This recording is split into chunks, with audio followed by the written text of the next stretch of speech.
এখন আমরা চলে এসেছি চন্দ্রভাগা বিচের মধ্যে।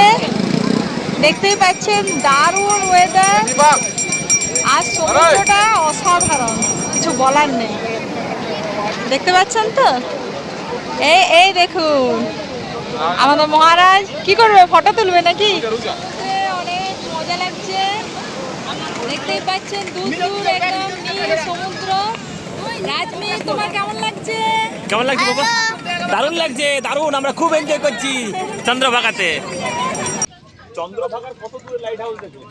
হ্যাঁ সত্যি অনেক পিছিয়ে গেছে সমুদ্র, আর লাইট হাউস দেখুন কোন পিছনে পড়ে আছে। মানে 700-800 বছর আগে কি হয়েছিল, চন্দ্রভাগা এখান থেকে 3 কিলোমিটার আমাদের কোনারক মন্দির।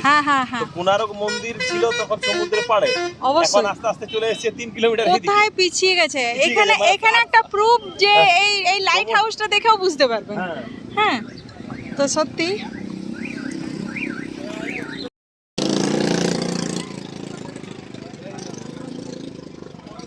এখানে প্রচুর কাজু বিক্রি হচ্ছে।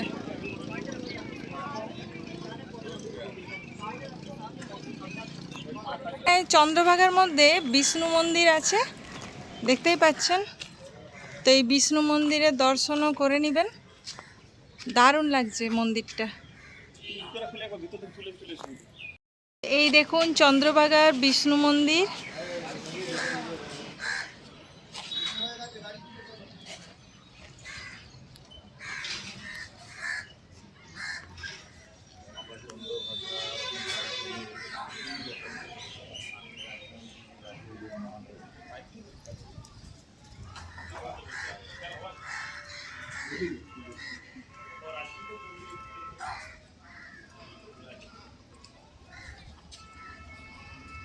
দেখুন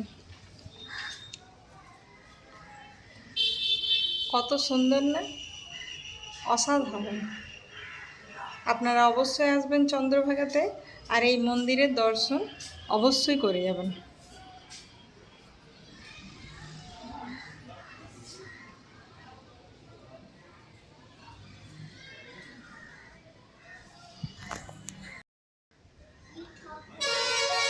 বিষ্ণু মন্দির, এসো এসো।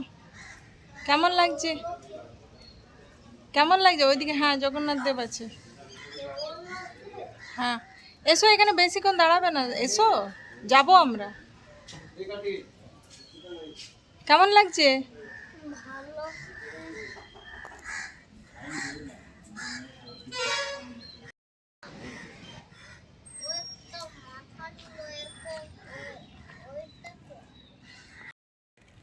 এটা হলো গোমাতা। ঠিক বলেছে। এখন কোনার্ক টেম্পল দেখার জন্য নেমে গেছি, আর এখানে নিরুপমা হোটেলের মধ্যে অর্ডার দিতে হয়। তো এই দেখুন একটা ওড়িশা থালি আর একটা মারোয়াড়ি থালি অর্ডার করলাম, কারণ বেঙ্গলি থালি তো আমরা খাই, তো সেই জন্য আমরা টেস্ট করবো। পিওর ভেজ, হ্যাঁ হ্যাঁ, মানে কোনো নন ভেজের কোনো গল্প নেই।